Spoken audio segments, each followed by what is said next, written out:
We're back, and we're ringing the bell, and we're rocking on the mic, while the fly girls yell. Ladies and gentlemen, we are back in the ring to take another swing. You're watching Good Evening Britain, coming live to you from the studios of A Force for Good, here in the heart of the great British city of Glasgow, with me, your host, Alistair McConnachie. We are broadcasting on all our digital platforms, coming live to you on Facebook, on Twitter, on YouTube, and on TikTok. And folks, this is our 100th Good Evening Britain. And as you can see, we've changed the format, folks. We've changed the format because we thought, what can we do differently for our 100th show and going forward as well? And we've decided to go back to the old school style. When we first started back in April 2020, we were standing up. We were not sitting down. And so we're coming back to you after a 5-week absence, standing on business, folks, standing on business so we can move around now. We're not sitting down anymore. No, we're not having our energy constrained by the seat. Instead, we're standing up so we can move to the side. We can walk over here.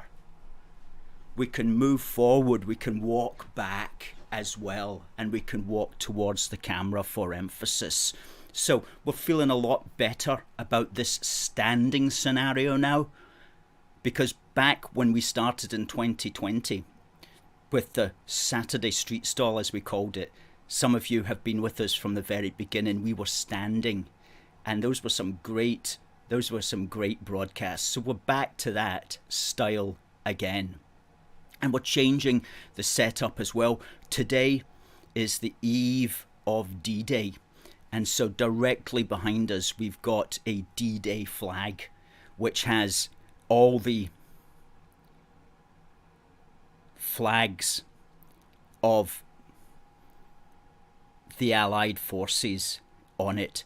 Thank you so much to the person who sent this flag in. We're going to be flying it this weekend at one of our street stalls as well. And so we're going to have the flag background on special days. On special Wednesdays, we'll have an appropriate flag up. A lot of the time, it will simply be the A Force for Good flag. But that's going to be the style. And it's going to be me standing on business, as the kids say these days. Thanks to folks coming in on TikTok as well. Please tell us where you are calling from. Tonight we're going to be looking at, of course, the general election, which was a very boring general election until about 2 days ago, with the grand entrance of a Mr. Nigel Farage, who has, it's fair to say, changed the whole dynamic of the election. So we're going to be looking at, what does that mean for us? What does it mean for us here in Scotland? Because here in Scotland, some people are saying, oh, we've got to vote tactically. We've got to vote for the Tories, or we've got to vote for Labour in order to keep the SNP out. So what does the introduction of reform and a rejuvenated Reform Party under the leadership of Nigel Farage, what does that mean for us here in Scotland? What should we do about that? Tell us what you think about it, because as well as that, of course, Reform isn't going to be the only small party that's or medium-sized party that's standing. There's going to be lots of smaller, what we might call fringe parties standing as well throughout the United Kingdom and in Scotland also. And would you vote for them, or would you vote tactically? Do send in your thoughts on that. So we'll be talking about that. We'll also, of course, be looking at D-Day. And in that regard, we're bringing back the competition, which is for this lovely little D-Day badge, which is slightly bigger than a 50p piece, embossed with the words D-Day, the flags along the bottom there, as well as it says Utah, Omaha, Gold. Juno Sword. D-Day 80th anniversary. We'll be asking a question about that at the bottom of the hour, and you can send your answers to contact@aforceforgood.uk, and the first winning answer will have this wee badge winging their way to them tomorrow, as well as a copy of our new magazine. Because before we get into the substance of the programme, let me tell you what we've been doing for the last month while we've not been broadcasting on a Wednesday or creating videos as a consequence of that. But before I do that, let's say hello to the people who are sending in some comments. And Derek was the first in. Derek says, good evening, Alistair and fellow unionists. It's great to see you back well into the second week of the general election, and great to see that Salmond is not going to be a candidate for Alba. Do you know what, Derek? We did not know that. Did not know that. Is that news? Must have just been coming out today. That surprises me, I have to say. It surprises me. But maybe he just has had enough of that. Alba's an interesting one because they will take votes from the SNP, and the SNP are already under pressure from the Labour Party in the Central Belt, and in about 6 constituencies under pressure from the Tories as well.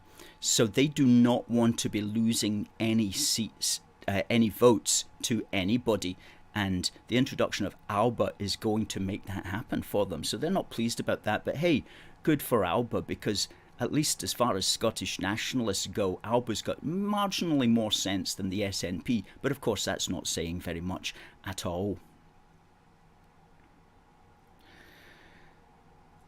Derek says, let's hope that his party goes out of business. Let me... Well, remember, of course, it's a British general election. The Greens have got no chance. The Scottish Cabbage Party, or what Derek's calling here the Green Garbage Party, have got no chance of getting a seat at this stage, but they're simply using this as a publicity exercise in order to big themselves up for the 2026 Scottish election, where they do get candidates elected on the regional list. And thanks for the birthday wishes. Happy 100th show. Perfect on the eve of D-Day. Oh, and Derek is a great union supporter, and he got his issue of Union Heart. He says it should be read by all unionists around the world. We concur. We concur. What does this button do? Doesn't think that Alba is a very good name. Says it's ripped off from the BBC Two showing of Alex's favourite show. Which was that a cartoon? I can't recall.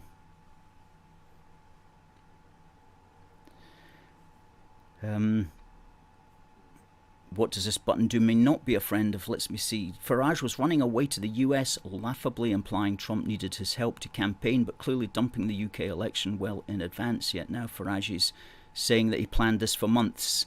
Yes, I don't think that he planned it. I think that he just simply thought, hey, it makes sense for me to do it after all, because he's been saying that the election was so boring, and it absolutely was. There was no reason to follow it at all.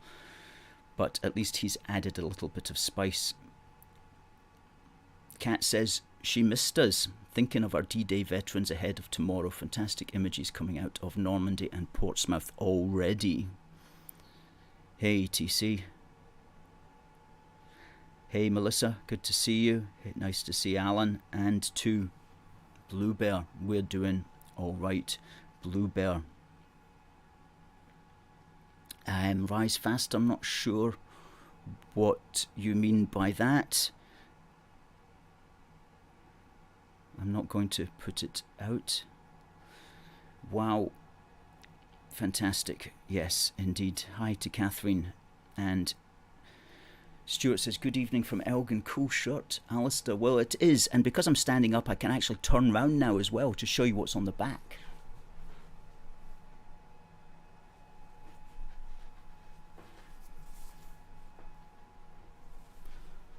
It says Great Britain on the back as well as that, as well as number one.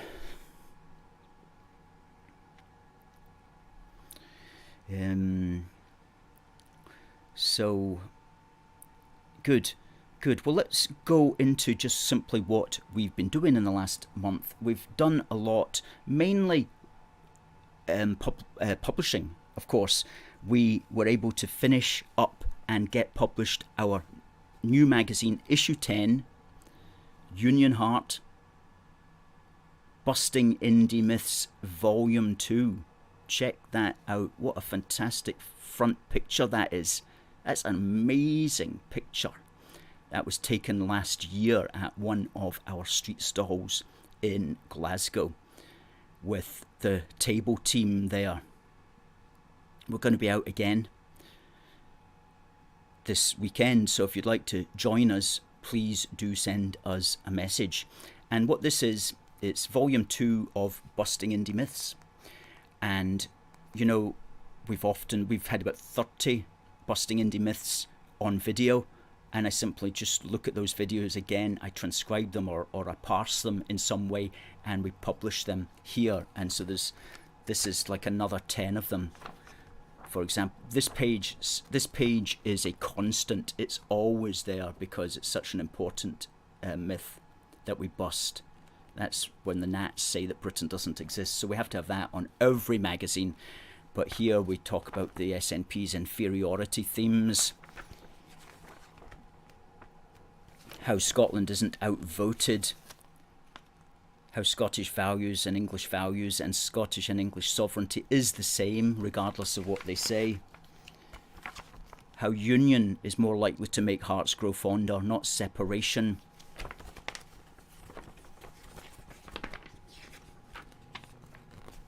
What would happen as well in these two articles, what would happen if they actually did get their way? Would it make things better? Would it make relationships between Scotland and England better? No, it wouldn't. So if you want this magazine, folks, please go to aforceforgood.uk/shop-1 and you'll see it in there. Now, if you're already a monthly donor and you've requested it, well, you get it free. And so that's motivation to become a monthly supporter for 69 pence a week. Okay, everybody can afford 69 pence a week. I would like to think, but then again, some people might not be able to. But for most people, it's not a question of money; it's a question of motivation. So if you're motivated to help, that's a fantastic way of helping us. 69 pence a week adds up to £3 a month, and you can become a monthly supporter at our website. Go to our union supporters page. Good. In addition, over the last month, we've had 2 street stalls in the heart of Glasgow. I was interviewed on the WeSayIt Podcast on rumble.com by Nick Mitchell, who is a fantastic up-and-coming Scottish podcaster who has a channel on rumble.com. Just Google WeSayIt Podcast. He's also on Twitter. He interviewed us. Let's get rid of that banner. And what else have we been doing? We've written 12 major papers, actually. 12 major articles, or documents rather, have been published on our website. More about them shortly, because in these articles we are basically laying out the philosophy for a new national party for all of the United Kingdom. Not that we're going to start one, but if you wanted to start one, where would you begin? You'd have to begin from fundamental philosophy, and we're putting together a series which will run to 10 articles. We put out 7 so far on basic principles of patriotic sovereignty, and you build from them, and we'll talk about them in a moment. So intellectually very busy and also physically very busy, and so that was a good reason to just take a break from the broadcasting and then come back with a completely new with a completely new design for the broadcast, and got good hopes for this, high hopes for this, and we'll be interviewing people as well between now and the election and for the rest of the year also. So stay tuned, folks. Stay tuned. Good. Thanks for the comments here on TikTok. Schema says, I saw you at the 100-year memorial at the Cenotaph in Glasgow last week. We were definitely there, and thank you. And that was commemorating 100 years of the Glasgow Cenotaph, which had been unveiled on the 31st of May 1924. And as it happened, the 31st of May rolled around 100 years later, Friday, and they had a really nice and respectful ceremony there, and it was well appreciated. A couple of hundred people were there, at least 250, maybe more probably, and very impressive as well. I was very pleased that Glasgow City Council saw fit to remember it in that way, and they did dress up the Cenotaph in some very nice British flags. So we were there. We did a live stream as well. That was another thing that we did. We did a live stream, and that was seen by up to about 300 people on the day as well. So we took that message out there for people, because there's a lot of people, especially maybe younger people, who don't maybe get taught so much history these days. Certainly not the sort of history that maybe some of our viewers were brought up on. And so it's always good to recall to memory those sorts of things in some way, which is what we try to do here at A Force for Good every day across our social media platforms. Indeed, today we had a post this morning, and we do every day, about something that happened in British history, or perhaps British Commonwealth history, such as in Canada. Hey to British Legends, nice to see you there. What does this button do, says, smart to have a break. YT says, thoughts on Reform Party. Yeah, well, let's get into some thoughts on the Reform Party. Before we do that, let's play a video of Nigel Farage yesterday in Clacton, and tell me what you think about this video. Let's play that. We need radical surgery in this country. We need braver politicians to stand up for us and represent us. And if you help me, as you promised you would, we will, on July the 4th, win this seat. I'm humbled to be here. I'm flattered by your reception, and I promise I will do my best. Thank you.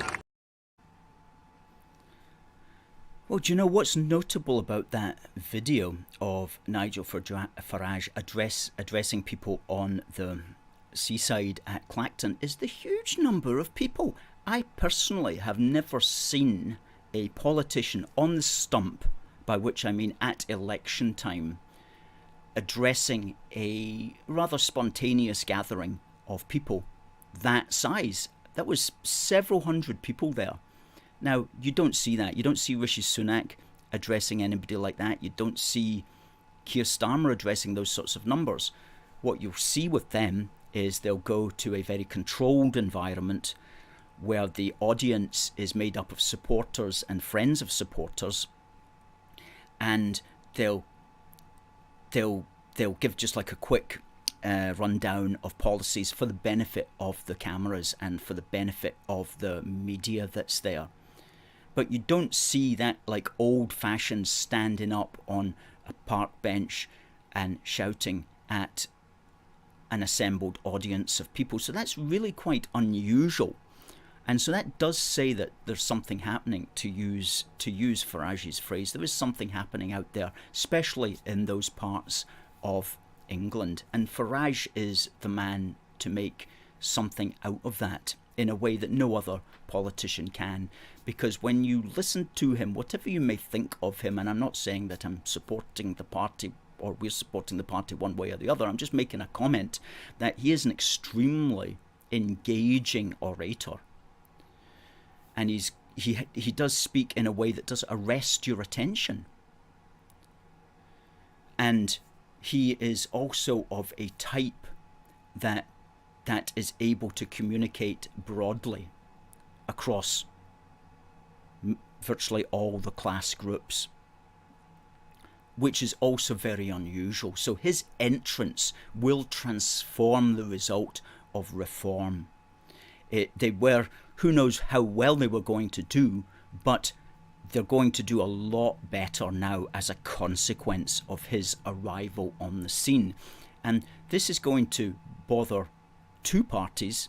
It's obviously going to bother the Conservatives, and it's also going to bother Labour, because more so under Farage rather than Richard Tice, Farage does have an appeal to the red wall seats in a way that perhaps Tice didn't. No harm to Tice, but he didn't have that man of the people appeal that Farage has.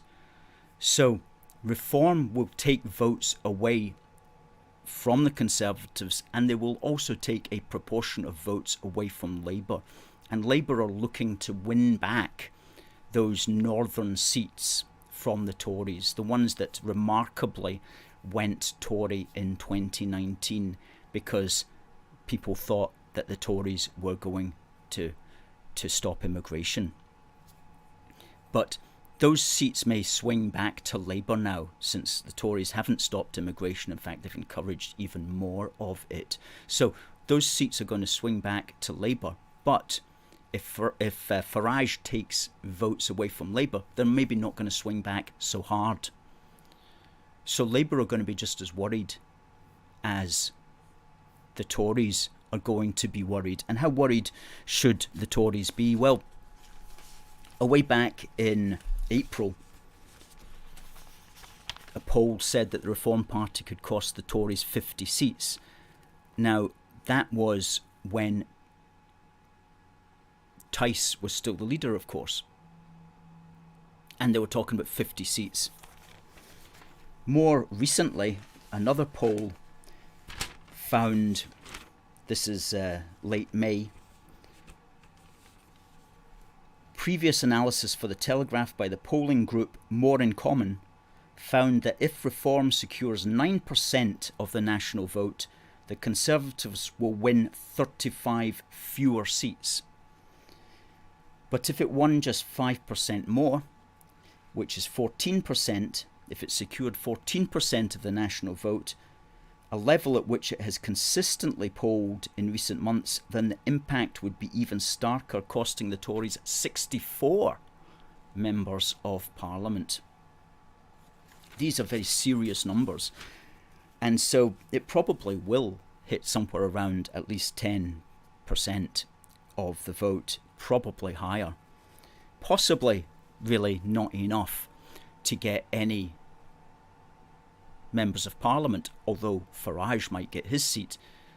What's possibly going to happen is it's going to be like 2019 when UKIP, the one before that, I think it was 2017, when UKIP won 4 million votes but only won a single seat, which was also Clacton, by the way.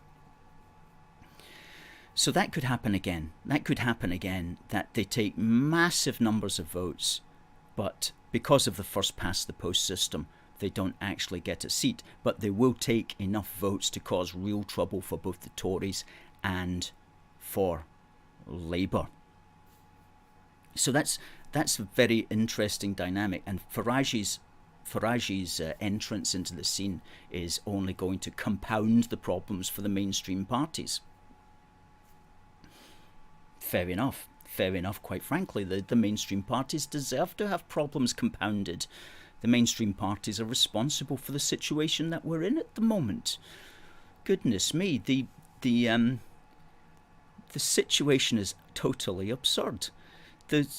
As far as immigration, for example, goes, 1.2 million people, long-term immigrants, came into the UK in 2023. Long-term immigrants, which is defined as people who will be staying for at least 1 year. 1.2 million. Okay, these are just crazy numbers. And the Tories are not going to stop that. And is Labour going to stop that? Well, Labour might be slightly more restrictionist if they think that they need to appeal to a certain group of people, such as their red wall voters. They're certainly talking up restriction. In fact, we've got a video here from Keir Starmer yesterday from Sky News, and we'll just run that and listen to what he has to say. Conservatives have let immigration get out of control. We've got record numbers of people coming to this country, and they've now said they're going to have a visa cap. They've not said what the number is, so they've got a visa cap without a cap. We did have a visa cap before. Rishi Sunak argued to get rid of it, which they did in 2020, and now they're going back to it, but without a number. It is utter chaos. They've lost control, and that's why net migration is far too high. This government has lost control. It is now more than twice as high as it was when we were in the EU. That's the irony of it. This Prime Minister is actually, for all his tough talk, is the most liberal Prime Minister when it comes to immigration. Those numbers have gone through the roof. Well, I never thought I would see the day that Keir Starmer would be attacking Rishi Sunak for being too liberal on immigration. But that's literally the crazy situation that the country is now in.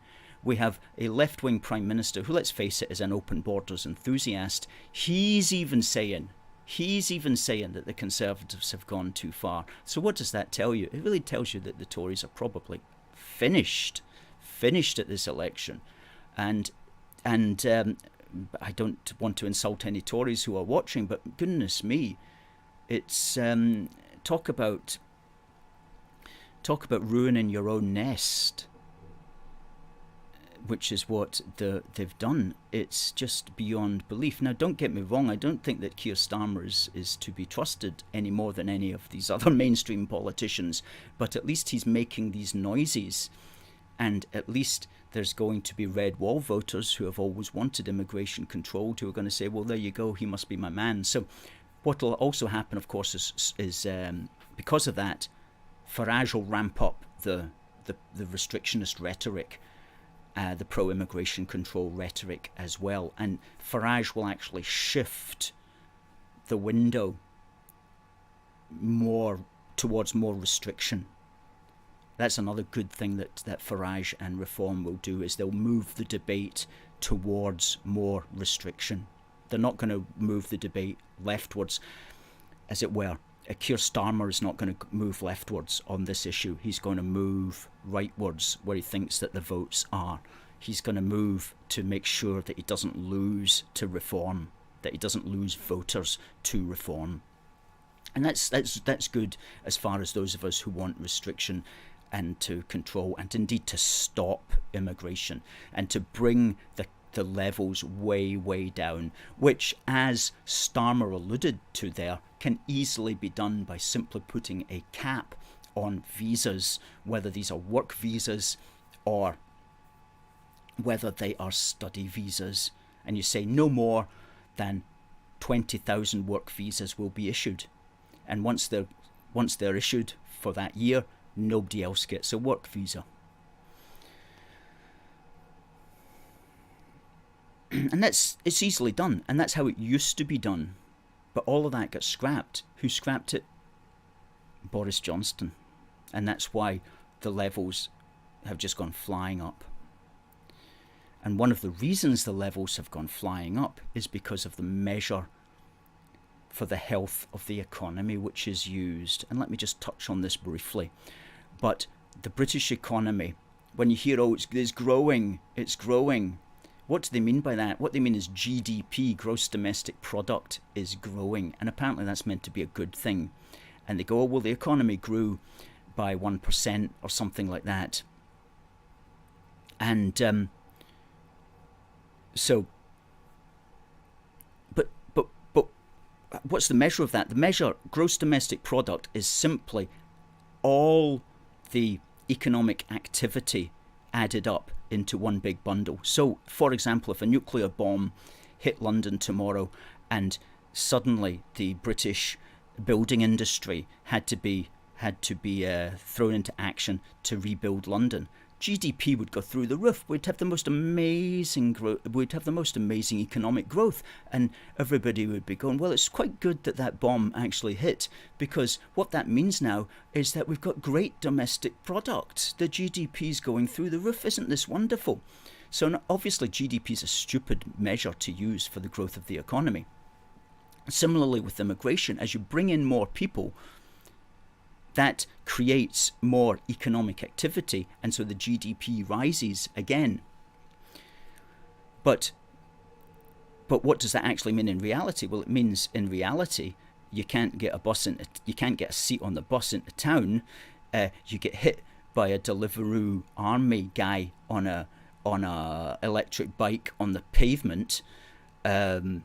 You sit in traffic jams for hours. You can't get a dental appointment until 2027 or something like that. That's what it means in reality. But it's great because we've got GDP rising. No, the correct measure should be income per capita.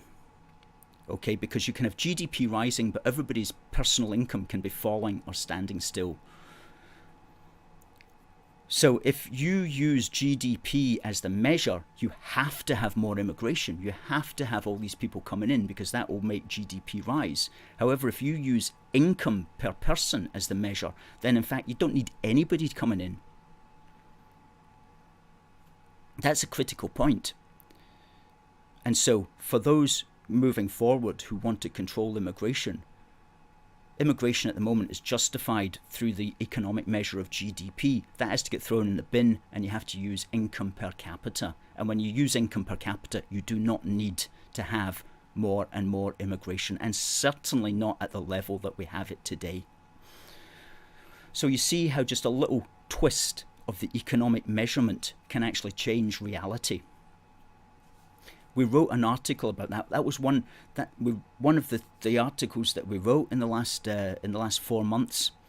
Sorry, in the last 4 weeks, looked at that. If you go to our website, aforceforgood.uk/blog, and you'll see it up there. It's called Lock the Doors, Close the Gates, Stop Immigration. And somebody just sent a wee message there saying remigration, and that was actually Steve Laws. And we're going to just use a wee picture of Steve Laws actually today, because he said something really quite profound but also sad.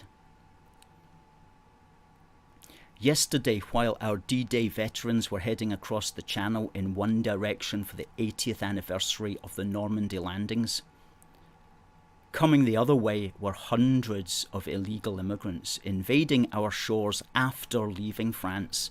234 arrived yesterday on 4 dinghies. The bitter irony.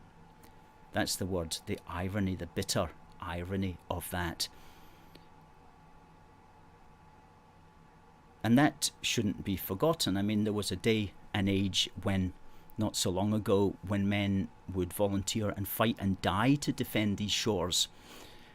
And now we all have to sit watching helplessly as hundreds of people essentially invade the country every day. And who's to blame? Our politicians are to blame, because if they wanted that stopped, they could stop it tomorrow. Make no mistake, and they would do what needed to be done. And in some cases it might be very straightforward, but they would do what needed to be done if they really wanted to. If for example, I'm going to be controversial here, if all these dinghies were waving Palestinian flags, for example, it would be stopped tomorrow. Believe me, it would be stopped tomorrow. No question about it.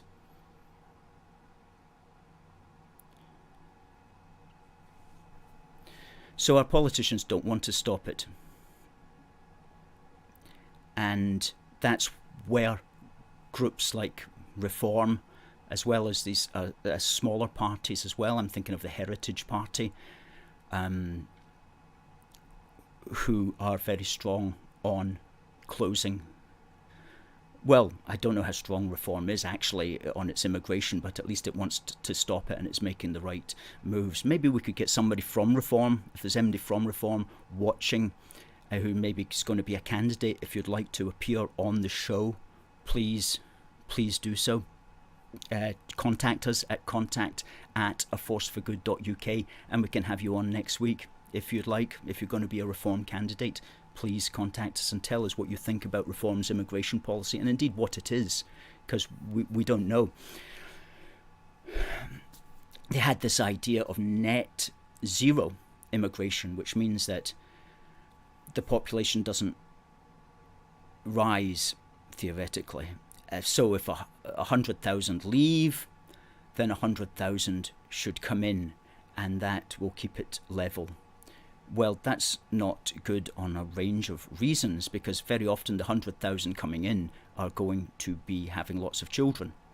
And so in effect, it's much more than 100,000 in the long term. And also, why do we want 100,000 people coming in anyway? Why do we need any? So that's a policy that's not really all that good. It's better than nothing. It's politically correct in the sense that you can articulate it, but you're still going to get called a racist anyway. So you may as well just have zero immigration. Just stop immigration, just take it right back to a few thousand. The country managed to survive for millennia without hundreds of people coming in each day, thousands of people coming in ultimately each day. So yes, now, what was this one? Yeah. So all of that began with Keir Starmer having a go at Rishi Sunak for being too liberal on immigration, and it's good to see at least that immigration is becoming an issue at this election. Let's see what some of you folks are saying on TikTok and here. Do I fashion my hair on Maggie Thatcher? She had quite a bouffant style, didn't she? Maybe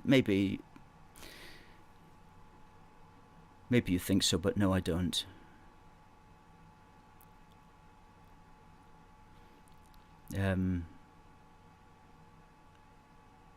What's going to happen with Scotland, with the SNP? Well, the latest polls are suggesting that the SNP will lose out largely to Labour. Now at the moment, or at least when they were elected in 2019, they got 48 MPs. That's gone down, I think, to 47 now. There's a likelihood, according to the polls, that they'll perhaps collapse completely to 16. According to this article here, 2 or 3 days ago in the National, a poll by Survation suggests that the SNP, currently the third biggest party in the Commons, could see their number of MPs collapse from 47 to 16. The survey also suggests Labour will win 28, up from 1. That is 1. So up 27. With the Tories gaining an extra 2 seats, taking their total to 8. Possibly. The SNP's position is that they're aiming to, if they win a majority of the 57 seats, which is to say 29 seats, if they win 29 seats, they're going to say that's a mandate to negotiate a second referendum, because they'll say, well, we won the majority of the seats, so we've got the mandate. If they also won a majority of the votes, by which I mean outpolling all the other parties put together, then they would also claim that was a mandate. I don't think they'll get the latter. Could they get 29 seats? Yeah, they possibly could. They possibly could. Bear in mind that Scotland is really quite different from England in that respect. But anything below 29 seats for the SNP would be a defeat for them. So that's what I hope they get. I hope they get less than 29 seats. That would be a victory for unionism, as it were. Which would mean that down from 47 to 28, that's like 19 seats they would have to lose. Very possibly. Very possibly. Samuel McClellan says, awesome shirt. Thank you, sir. Alan Dawes says, got my magazine. Fantastic.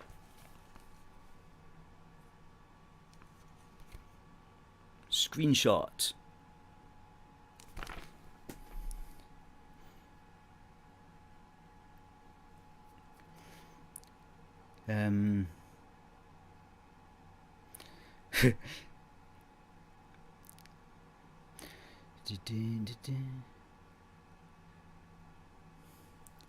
Maggie's Mog was a horrendous 1980s BBC Two Gaelic show for bemused Scots kids on Sunday morning, presented by beardy guy who looked like Malcolm from Modern Parents in Viz, with his acoustic guitar singing away.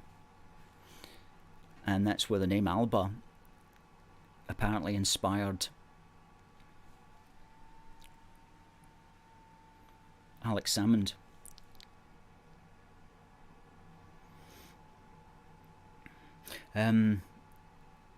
TC watched our live stream from George Square. Excellent.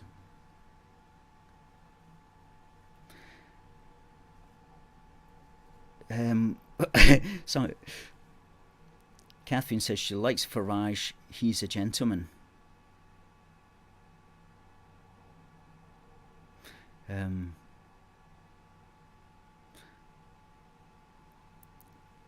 What does this button do? Thinks that Farage is nicking Corbyn's crazy voters to make him appear popular.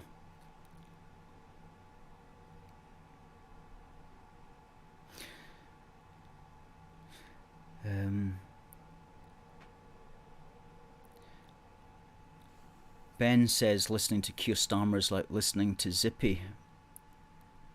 Is that Zippy from Rainbow? But there's no way to zip him up, unfortunately.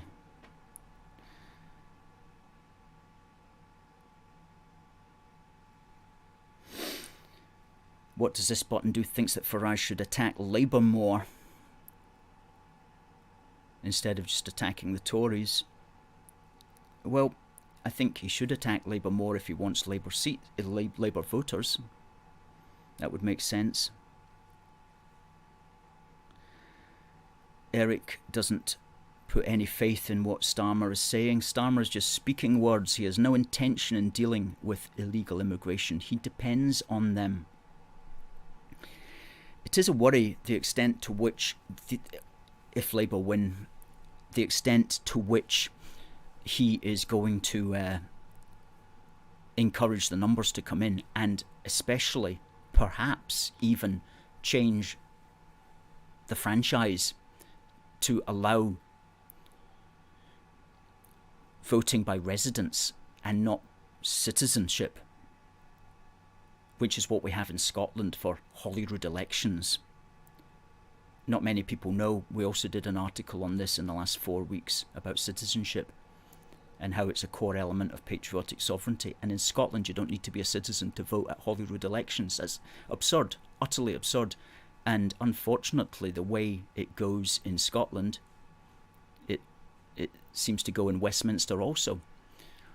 And so what that would mean is that all these people who come in, as soon as they're given legal residence or leave to stay, then they would get the vote as well. That would be terrible.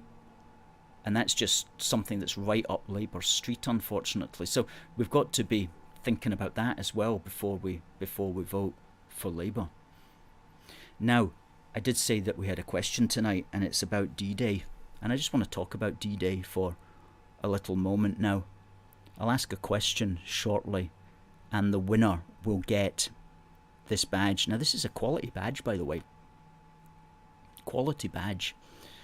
And it's got a pin at the back. And it's quite heavy as well. Slightly bigger than a 50p piece. If you get the question right, then I'll send it to you tomorrow. So folks, send in your answer to contact@aforceforgood.uk. That's the address there. Now, talking about D-Day, on this night they would be going across the channel. And I was reading an article from this magazine, Discover Britain, Churchill and D-Day,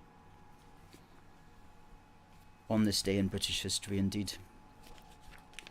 And something I didn't know, which I thought was interesting and which really surprised me.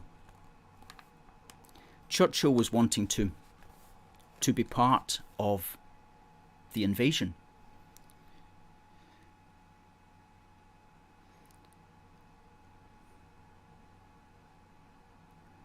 Churchill had made his way to the south coast of England aboard his private train. In fact, he was hoping to go even further. At his request, Admiral Ramsay drew up plans for him to board HMS Belfast on D-1, that's D-Day minus 1 day, before transferring to a destroyer for a short tour of the beaches on D-Day itself. This was not a popular plan.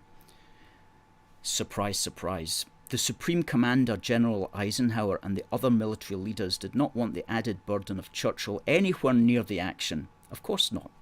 The King had already written him a letter dated 31st of May, urging him to reconsider.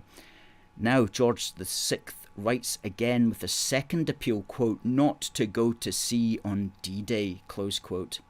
He points out that his Prime Minister will, quote, see very little, run a considerable risk and be a very heavy additional responsibility to the Admiral and Captain. So nervous is the King that he asks his private secretary, Sir Alan Lascelles, to follow up his appeals with a late-night telephone call to Churchill's train carriage. Winston finally and grudgingly defers to the King's wishes, admitting to Lascelles that, quote, if that poor ship should go to the bottom, you will all say I told you so. So he wasn't very pleased about it. And he wrote back to the King, Your Majesty's wishes makes it clear that he would not attend. But he adds a little bit, as Prime Minister and Minister of Defence, I ought to be allowed to go where I consider it necessary to the discharge of my duty. Close quote. Well, that was surprising to me because I thought, why on earth would he want to join the forces on D-Day? Did he not see the danger of that? Anyway, he survived to live another day, and on the 12th of June, he crossed over. He crossed over the channel on the 12th of June. There he is sitting there. I don't know what ship that was offhand, but certainly not on D-Day. And on D-Day there was 5 beaches that were invaded. The Americans took the Utah and the Omaha beaches. The Canadians took Juneau, and the British took Gold and Sword beaches. And the biggest fighting was on the Omaha beach, which has been pretty horrifically portrayed in Saving Private Ryan. The British thankfully had less had less adversity on the day, but they still had to put up a fight. And so this flag behind me has got, as I say, all the flags of the Allied nations. And the question I want to ask you, and the winner will get this badge. Send your answers please to contact@aforceforgood.uk. It's not a particularly easy question, but tell me, what flag is this? That one there. The one with the white stripe above the red stripe, with the blue triangle pointing into it. That's the question. What flag is that one? Answers please to contact@aforceforgood.uk, and in 10 minutes at the top of the hour we'll tell you who has won this little badge, and also a free copy of the latest Union Heart number 10. That's a good prize, worth at least a tenner all round.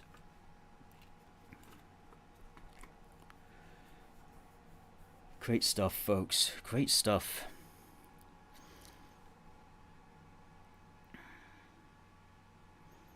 Now, oh hey, Super Chat from WeSayIt Podcast. Welcome back, Alistair. Let's keep the push going and awaken people up. Thank you very much, sir, for that Super Chat. Folks, you can see, those of you watching on YouTube, there's a little button with a $sign. You can send a Super Chat that way, folks. Also, if you're on Twitter, go to twitter.com/WeSayIt Podcast. It's simply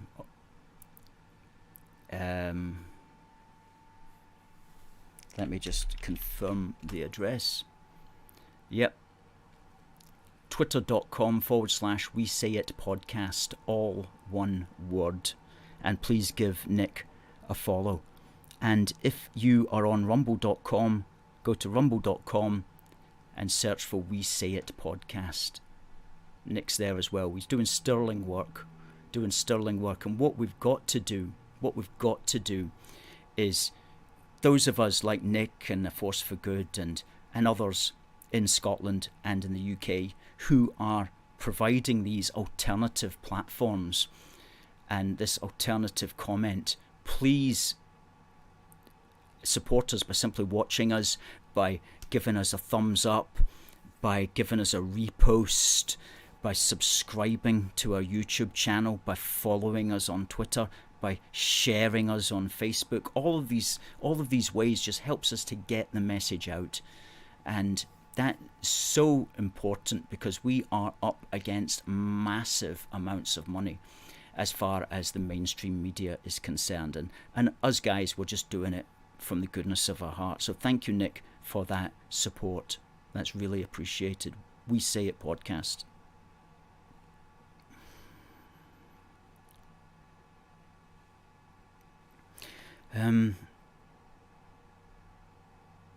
British Legends says, proud to be both Scottish and British. Well, if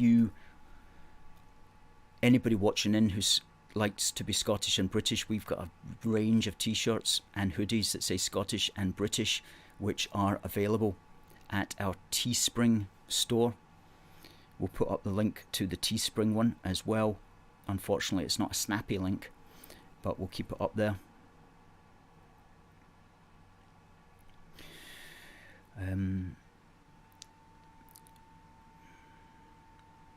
TC says he prefers to call the Albert Party the Uncle Albert Party. Good to see that, Preston journalist. Thank you. We're back on air and we're not going away.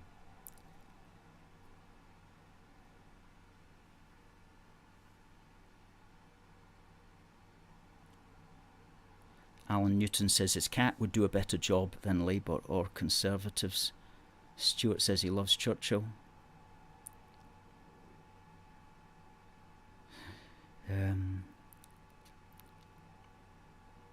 David says his vote's going to Nigel.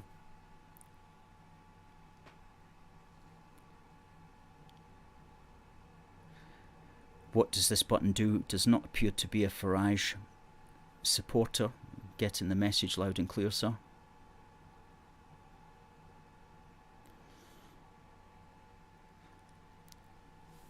Englishman Dan says, as a red waller, I think the Midlands folk that lent their vote to the Tories will be shifting over to Reform now that Nigel heads it, rather than not voting at all. Yes, I think he has increased the turnout. He's definitely increased the turnout in that manner.